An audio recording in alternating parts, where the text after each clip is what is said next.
From the whisper of a shared story to the shadow of a city wall, humanity learned to grow. It began at dawn, a small band huddled beside a fire, its smoke stinging their eyes. Here, a new word is spoken, a plan is formed, and the first steps are taken toward a distant river. With the power of fire and the precision of language, we began to build.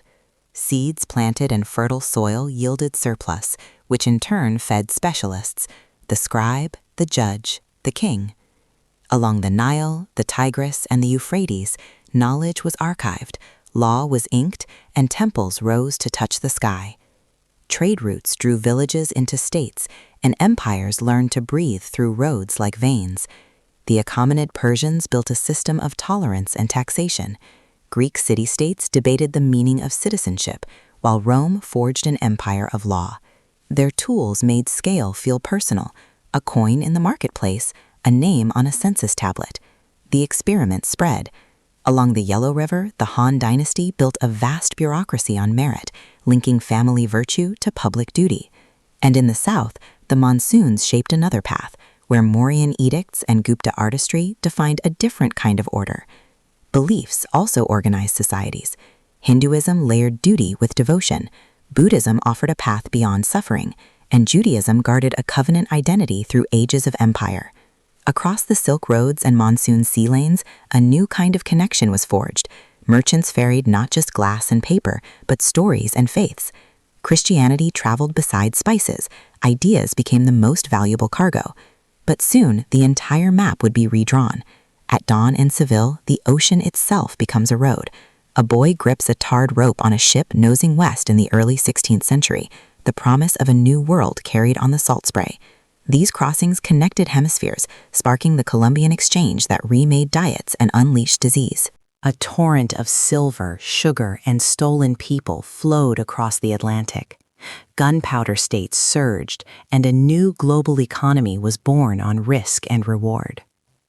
Across these new routes, ideas traveled faster than ever. Scholars who tested nature soon began to question authority.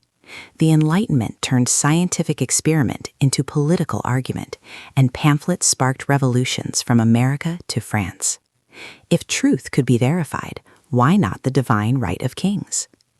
This questioning spirit, combined with steam and coal, ignited another fire, the Industrial Revolution.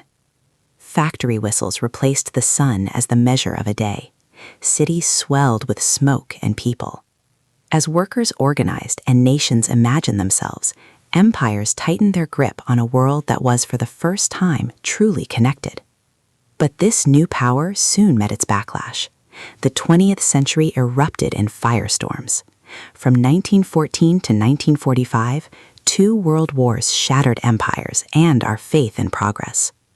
In the aftermath, the United Nations promised a new path, but a Cold War froze the globe in a state of nuclear tension, even as it accelerated science to the heavens. In our own time, globalization has linked markets and screens in an instant. Artificial intelligence, genome editing, and digital communities are reshaping what it means to be human. It all matters now because your supply chain, your newsfeed, and the very weather are entangled in this shared story. The heirs of that first firekeeper must now weigh the costs of our connection, balancing progress against justice and survival. The network we have built is about to be tested once more.